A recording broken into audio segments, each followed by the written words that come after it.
নমস্কার, এডুকেশনাল গার্ডেনে সকলকে স্বাগত। আজকে আমরা জেনে নেব দেশের স্বাধীনতার জন্য কার অবদান সবচেয়ে বেশি ছিল। প্রশ্নটা হচ্ছে, চরকা নাকি বন্দুকের নল, গান্ধীজির অহিংস আন্দোলন নাকি নেতাজির আজাদ হিন্দ ফৌজের নির্ভীক আঘাত? ঠিক কোন কারণটির জন্যে ইংরেজ সরকার ভারত থেকে চলে গেল? বিনা কারণে কেবল দয়া দেখিয়ে এমন সোনার খনি ছেড়ে যাওয়ার লোক তো তারা ছিলেন না। এ বিষয়ে ভারতীয়দের মতে উভয়েরই সমান গুরুত্ব। আপনাদের মতামত কমেন্টে জানিয়ে দিয়ে যাবেন। কিন্তু সত্যি কি তাই? আসুন এ বিষয়ে বেশ কয়েকটি তথ্য জেনে নিই, তারপর দুধ কা দুধ পানি কা পানি হয়ে যাবে।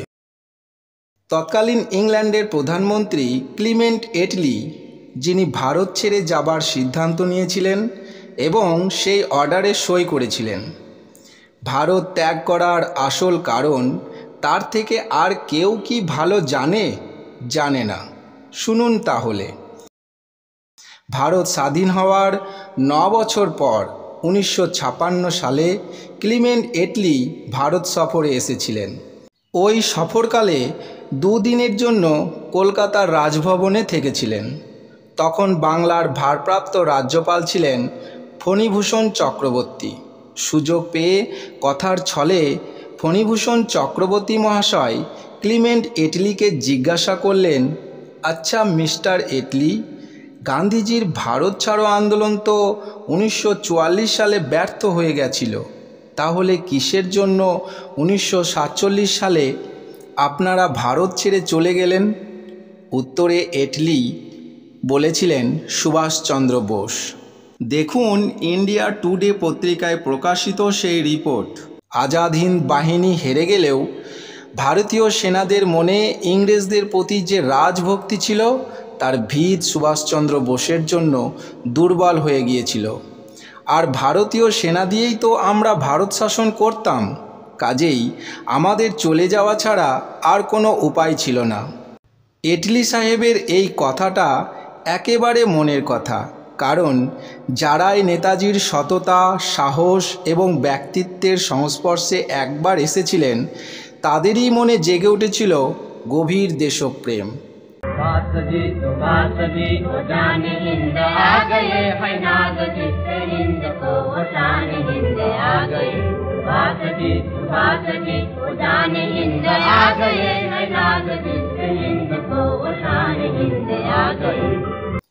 এত সহজে রাজ্যপাল ছাড়লেন না। তিনি আবার জিজ্ঞাসা করলেন, তাহলে গান্ধীজির কতটা ভূমিকা ছিল? উত্তরে এটলি সাহেব বললেন, না, আপনারা নিজেই দেখুন ইন্ডিয়া টুডে ম্যাগাজিনে প্রকাশিত এটলির সেই বিখ্যাত উত্তর। Attlee's lips became twisted in a sarcastic smile as he slowly chewed out the word minimal.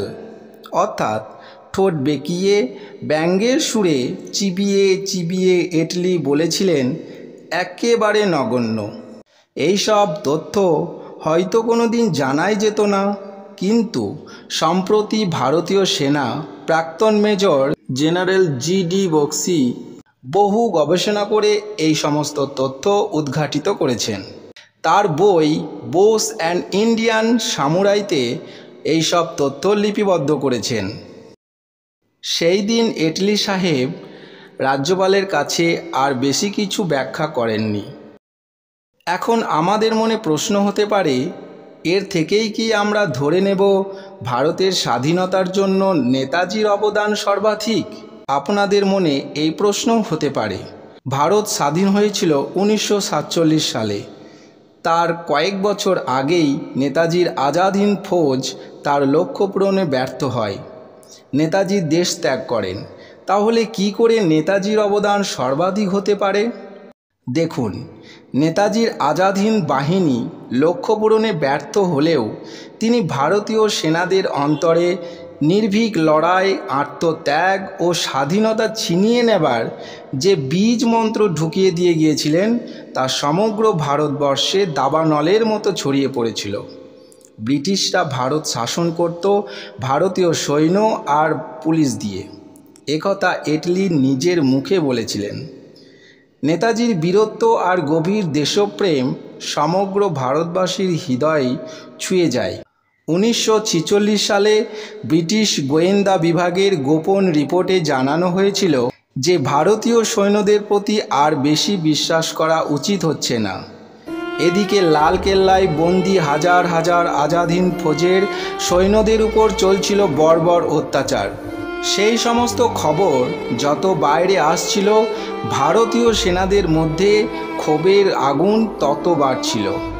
দিকে দিকে তাদের মুক্তির দাবি তুলে ভারতীয় সৈন্যরা আওয়াজ তুলেছিলেন, লালকেল্লা সে আই আওয়াজ, সেহগাল ধিল্ল শাহনওয়াজ। এই আজাদ হিন্দ বাহিনীর সৈন্যদের প্রতি অন্যায় অবিচারের প্রতিক্রিয়া হিসাবে বোম্বেতে ঘটে গেল এক ভয়ঙ্কর কাণ্ড। একেবারে 20,000 ভারতীয় নৌসেনা একযোগে 1946 সালের ফেব্রুয়ারি মাসে সরাসরি বিদ্রোহ ঘোষণা করে দিলেন।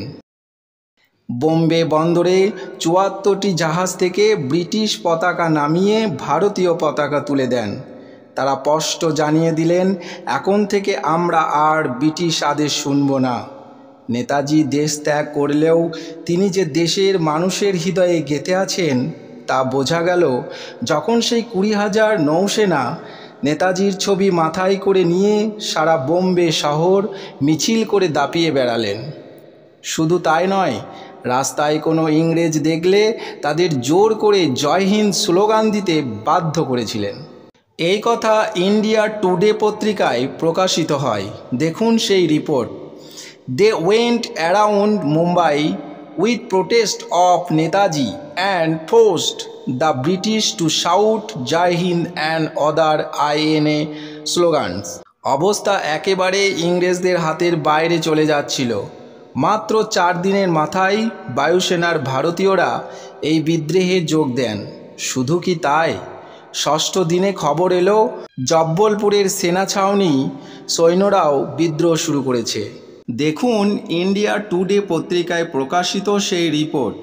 দ্বিতীয় বিশ্বযুদ্ধের সৈন্য যোগান দেওয়ার জন্য ব্রিটিশরা প্রায় 25 লক্ষ ভারতীয়কে সেনার ট্রেনিং দিয়েছিল।